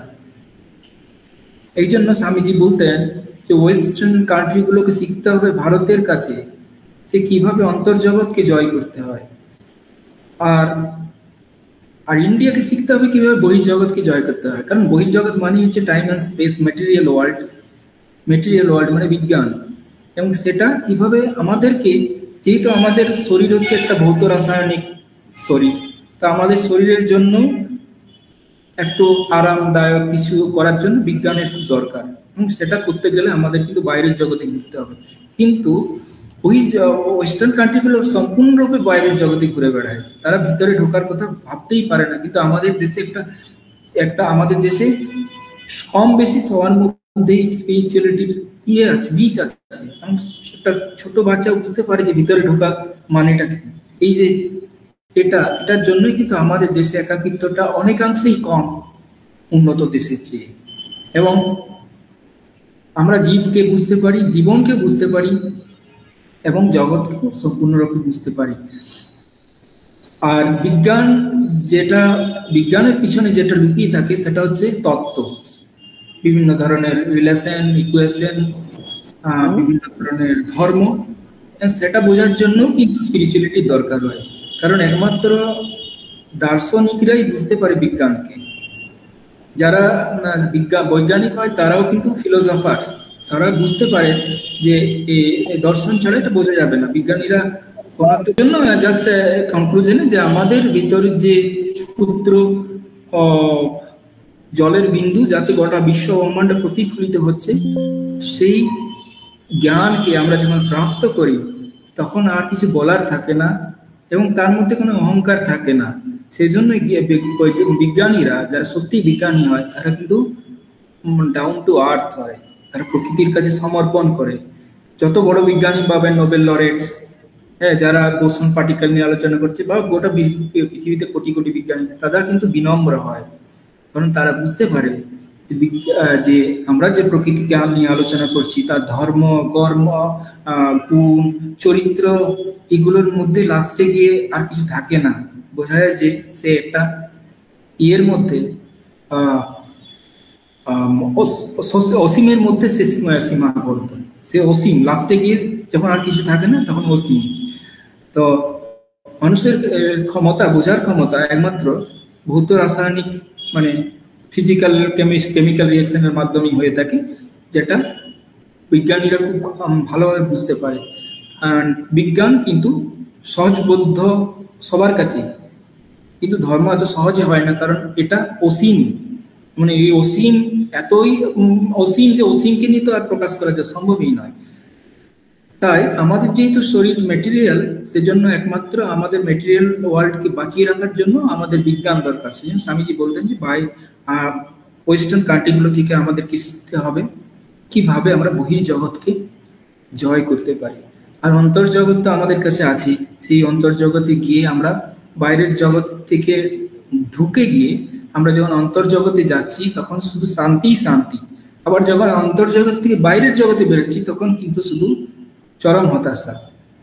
তো আমরা যখন ভিতরে ঢুকে যখন এটার এক্সাম্পল হচ্ছে যখন ওই ছোট্ট শিশির বিন্দুটা দেখছে যে গোটা বিশ্ব ব্রহ্মাণ্ডকে দেখছে সে ওই ক্ষুদ্র এর মধ্যে, তখন বাইরেও সে দেখতে পাচ্ছে যাকে, ভিতরেও কিন্তু তাকেই সে দেখতে পাচ্ছে। তাহলে বাইরেরও অসীম আর ভিতরেরও অসীম, দুটোই এক। তখন ওই বেলুনের লেয়ারটা চলে যাওয়ার কারণে আত্মার কোনো পরিচয় থাকে না, সে শূন্যে শূন্য হয়। সেজন্যই যখন আমি তখন তুমি নেই, আর যখন তুমি তখন আমি নেই, তখন আর প্রকাশ করার কেউ থাকে না। জাস্ট এখানেই আমি আজকে শেষ করলাম।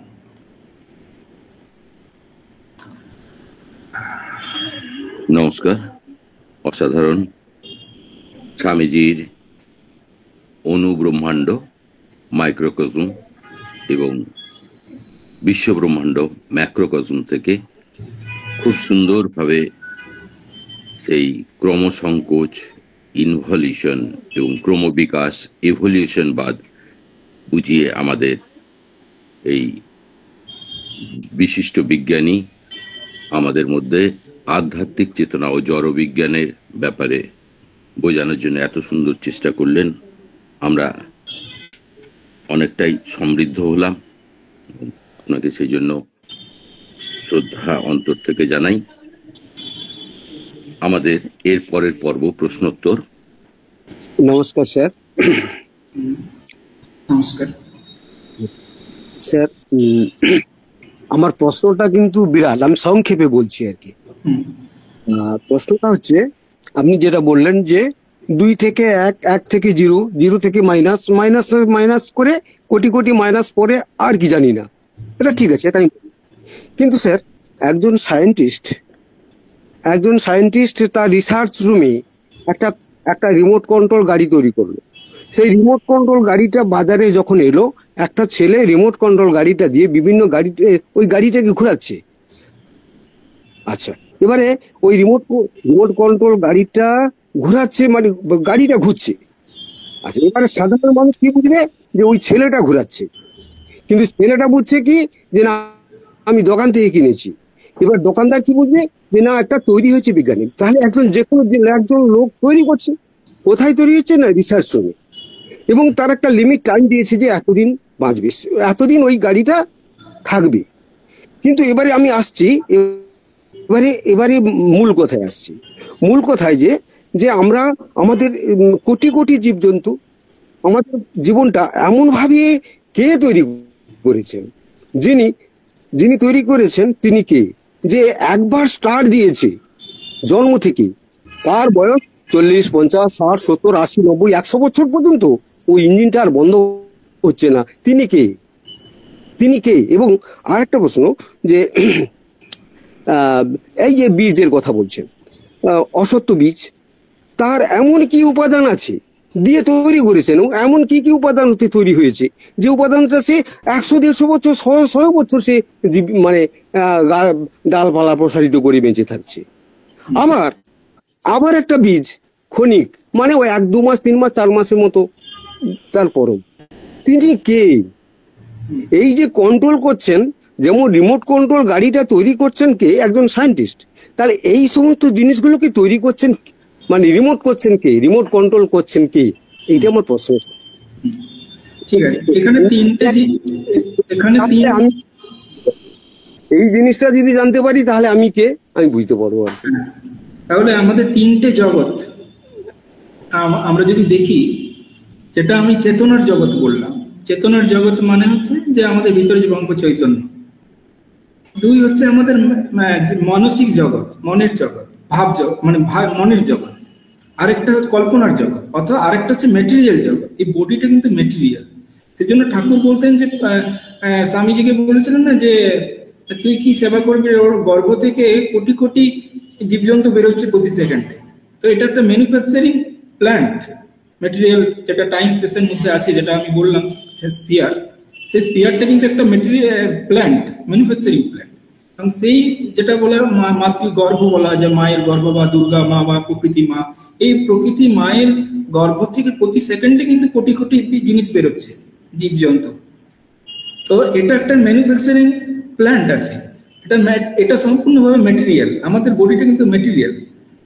কিন্তু যখন আমরা আলোচনা করছি স্পিরিচুয়ালিটি, তখন কিন্তু ভাব জগৎ, চেতনার জগৎ, যে প্রতিটা মানুষের ভিতরে যে ওই যে জীবন এবং জগৎ, ওই যে আমরা জীবন, হ্যাঁ, যে জীবনটা, যে মুহূর্তে আমি আছি, এই মুহূর্তে যে আমি কথা বলতে পারছি, এই জীবন, এই মুহূর্তে যে আমি হাসতে পারছি, কাঁদতে পারছি, বা যা কিছু করতে পারছি, এটা কিন্তু 1 সেকেন্ড মধ্যে যদি আমি চলে যাই, এটাকে এই অস্তিত্ব বিলীন হয়ে যাবে, এই অস্তিত্ব আর থাকবে না। তাহলে এই অস্তিত্ব ততক্ষণই আছে যতক্ষণ আমার শরীর আছে আর আমি এই শরীরের মধ্যে প্রাণ আছে। তো এই ম্যানুফ্যাকচারিং প্ল্যান্টটা যেটা প্রকৃতি মা হিসেবে আমরা যাকে বলছি, সে কিন্তু প্রতি সেকেন্ডে কোটি কোটি জিনিসের সে বানিয়ে চলেছে বিভিন্নভাবে। আবার কনস্ট্রাকশন ডিস্ট্রাকশন দুটোই করেছে অ্যাকচুয়ালি। কারণ একটা এই যে ফাইনাইট যে জায়গাটা আমি বলতে চাইছি টাইম এন্ড স্পেসে, এটা হচ্ছে ডুয়ালিটি, মায়া। এখানে কিন্তু মেটেরিয়াল ওয়ার্ল্ডেও কিন্তু ডুয়ালিটি আছে, অ্যাট্রাকশন রিপালশন। যদি না থাকে তাহলে সৃষ্টি থেমে যাবে।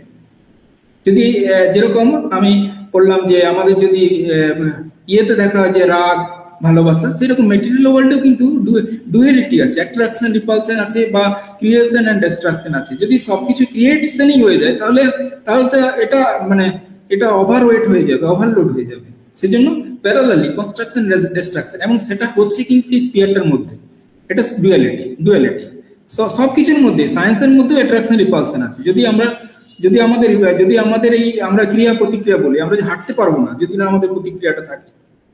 তো হাঁটতে পারবো তখনই যদি আমরা ক্রিয়া দিই, সঙ্গে সঙ্গে প্রতিক্রিয়া আসে। সেই ডুয়ালিটি এটা মেটেরিয়াল ওয়ার্ল্ডে আছে, এবং প্রত্যেকটা যে অনুজগৎ, জড় অনুজগৎ এবং বৃহৎ জগৎ সব জায়গাতে আছে, সব জায়গাতে আছে। একটা গ্যালাক্সি, নক্ষত্র, স্টার্স, তাদের মধ্যেও অ্যাট্রাকশন রিপালশন আছে। আবার ইলেকট্রন, প্রোটন, বোসনের মধ্যেও অ্যাট্রাকশন রিপালশন আছে। এটা ডুয়ালিটি, এটা মেটেরিয়াল ওয়ার্ল্ডের মধ্যে আছে। এবং এই জিনিসটা দিয়েই এই যে জগৎটা, মেটেরিয়াল ওয়ার্ল্ডটা, ফাইনাইটনেসটা তৈরি হয়েছে, এটা তৈরি হয়েছে। এবং সেখানে পঞ্চরিপু, পঞ্চ ইন্দ্রিয়, এগুলো এক ধরনের এলিমেন্টস, মানে এটা দিয়ে পরে ওটাকে প্যাকেজিং করা হয়েছে, খুব সুন্দরভাবে প্যাকেজিং করা আছে, এবং সেই প্যাকেজিংটা দিয়ে ওকে তৈরি করেছে। তো এই আপনার উত্তর হচ্ছে এটা যে ওই প্রকৃতি যাকে বলছি, প্রকৃতি, দুর্গা, ওর গর্ভ থেকেই সবকিছু হচ্ছে, মেটেরিয়াল বডি। এবং সেখানে এবার ইভলিউশনও হচ্ছে, বিবর্তনও হচ্ছে, উন্নত মানের হচ্ছে। আমাদের যদি মানুষের বডি দেখা হয় তাহলে আমাদের অনেক উন্নত হয়ে চলেছে, আবার ভবিষ্যতে উন্নত হবে। এবং তার মডিফিকেশনও হচ্ছে, আবার নতুন নতুন বডিও তৈরি হচ্ছে। দেখবেন যে বিড়াল আর যে বাঘ দুটো একই ক্যাটাগরির জাতীয়, ক্যাট ক্যাটাগরি বলা হয়, দেখতে অনেকটাই অলমোস্ট একই, বাট একটা হিংস্র একটা নয় ক্যাট ক্যাটাগরি। তো ক্যাট ক্যাটাগরিতে বিভিন্ন ধরনের আছে, রেপটাইলস, বিভিন্ন ধরনের ক্যাটাগরি, অনেক প্রাণী আছে দেখুন দেখতে অনেকটাই সিমিলার একটা আরেকটার সাথে, বাট দুটোর মধ্যে একটা হিংস্র একটা নয়।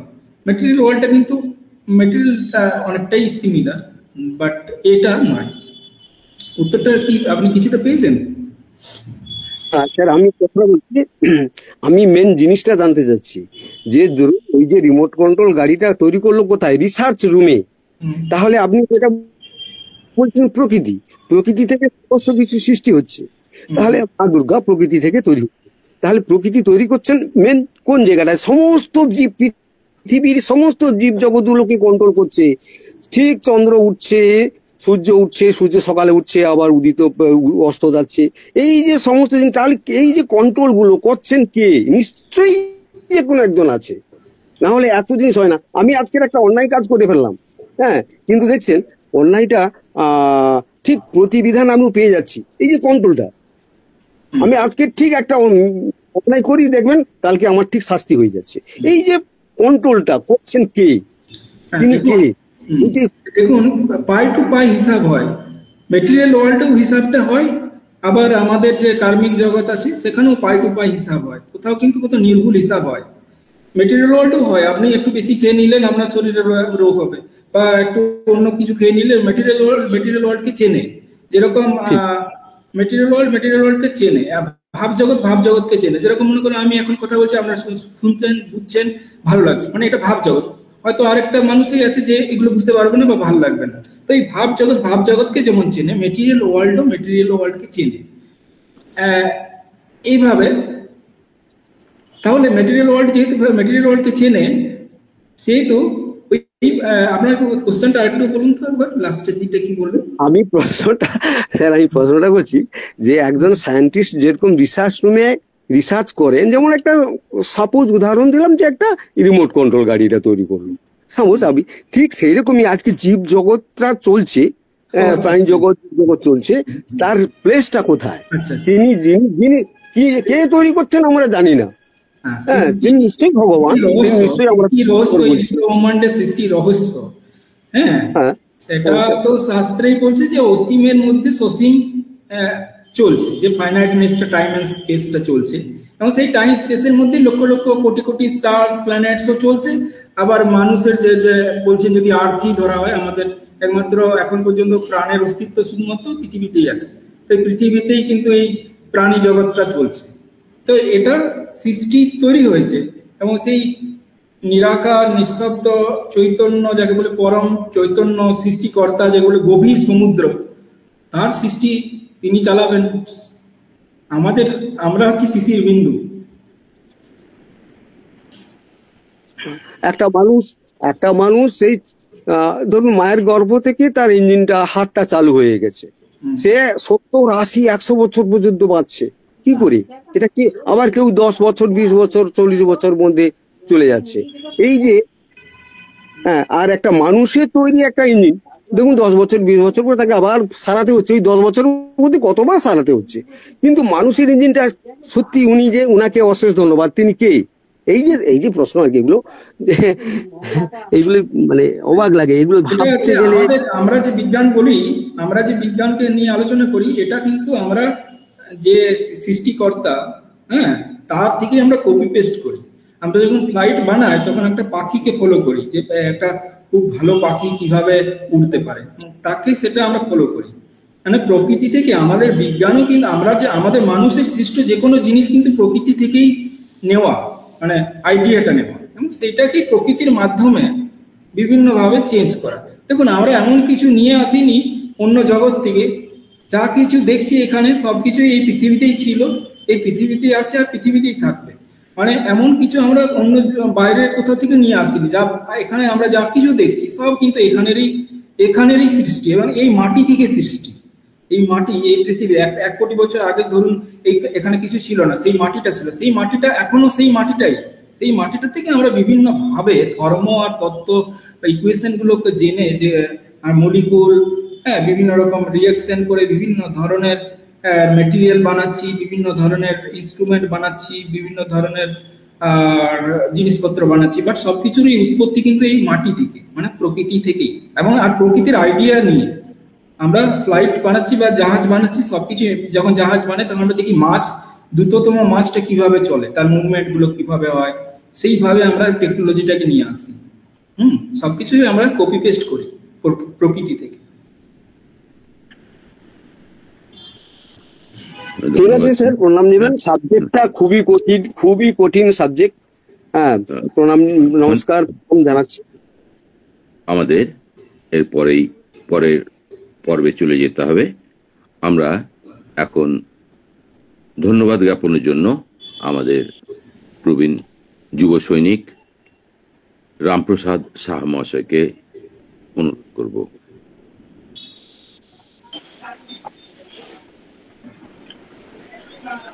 ঠাকুরমা, স্বামীজি শ্রীচরণে প্রণাম জানিয়ে, এবং আজকের বক্তা বিজ্ঞানী ডক্টর জনার্দন কুন্ডু মহাশয়, IISc বেঙ্গালুরু, আধ্যাত্মিক চেতনা এবং জড়বিজ্ঞান নিয়ে যেভাবে আলোচনা করলেন, এবং আমরা সেই তার আলোচনাতে সকলে যেভাবে মুগ্ধ ছিলাম এবং সমৃদ্ধ হলাম, এবং এই যে আমি কি, এই নিয়ে তিনি যেভাবে ব্যাখ্যা করলেন যে আমি কি, বিজ্ঞানের উত্তর দিতে পারে না, কারণ বিজ্ঞান তার একটা নির্দিষ্ট সীমা আছে, কিন্তু এই সীমা অতিক্রম করতে পারে আধ্যাত্মিক চেতনা, অর্থাৎ আধ্যাত্মিকতা।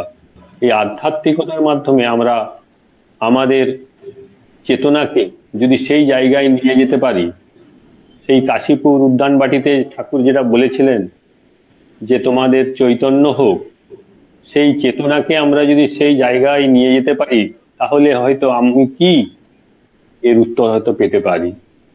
তো যাই হোক, ঠাকুরের কাছে প্রার্থনা করব আমরা যেন সেই উদ্দেশ্যে,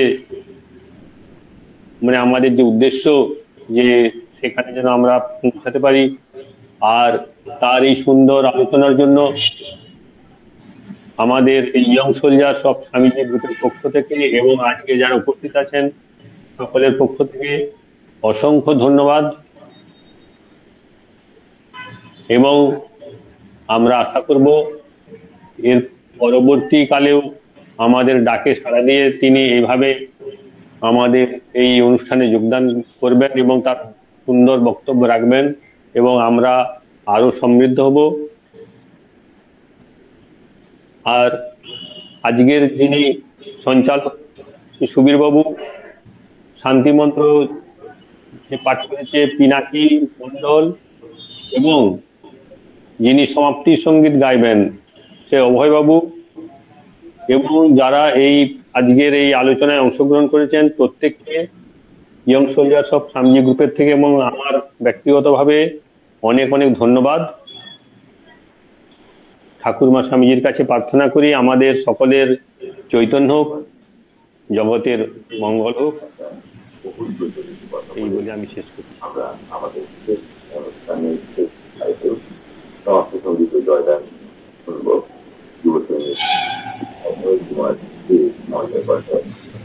আজকের ইয়ং সোলজার অফ স্বামীজির সন্ধ্যাকালীন সভাতে এত সুন্দরভাবে একটা আয়োজন করা হলো, বোঝানো হলো, তাতে আমি মনে করি আমার এই ভজনটা বোধহয় একটু উত্তরটাকে প্রশস্ত করতে পারে। इतनी शक्ति हमें देना दाता, मन का विश्वास कमजोर होना। इतनी शक्ति हमें देना दाता, मन का विश्वास कमजोर होना। हम चले नेक रास्ते पे हमसे भूल कर भी कोई भूल होना। इतनी शक्ति हमें देना दाता, मन का विश्वास कमजोर होना। दूर अज्ञान के हो अंधेरे, तू हमें ज्ञान की रोशनी दे। हर बुराई से बचते रहे हम, जितने भी दे भले जिंदगी दे। बैर होना किसी का किसी से, भावना मन में बदले का होना। हम चले नेक रास्ते पे हमसे भूल कर भी कोई भूल होना।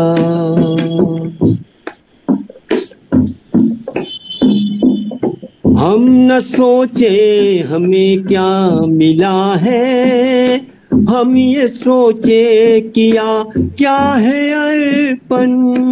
फूल खुशियों के बारे सभी को, सबका जीवन हो बन जाए मधुबन। अपने करुणा के फल तू बहा के, कर दे पावन हर एक मन का कोना। हम चले नेक रास्ते में हमसे भूल कर भी कोई भूल होना।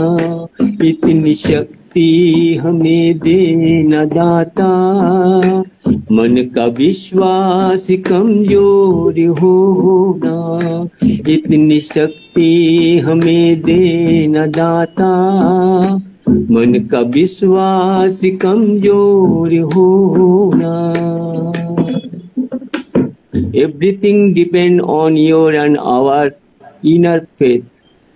जय श्री गुरु महाराज जी की जय। जय महामाई की जय। जय स्वामी जी महाराज जी की जय। जय गंगा माई की जय। जय काली माई की जय। जय ठाकुर, जय माँ, जय श्री। আজকে সবাইকে অনেক অনেক ধন্যবাদ। ডক্টর থেকে আমাদের অঞ্চলের আন্তরিক ধন্যবাদ জানাই। আমার আজকে আমন্ত্রণ রইল আমাদের কাছে। जय श्री गुरु महाराज जी की जय। जय महामाई की जय। जय स्वामी जी महाराज जी की जय। जय कल्याणेश्वरी सरस्वती माई की जय। जय गंगा माई की जय। ओम शांति शांति शांति। हरि ओम तत्सत। श्री राम कृष्ण अर्पणमस्तु।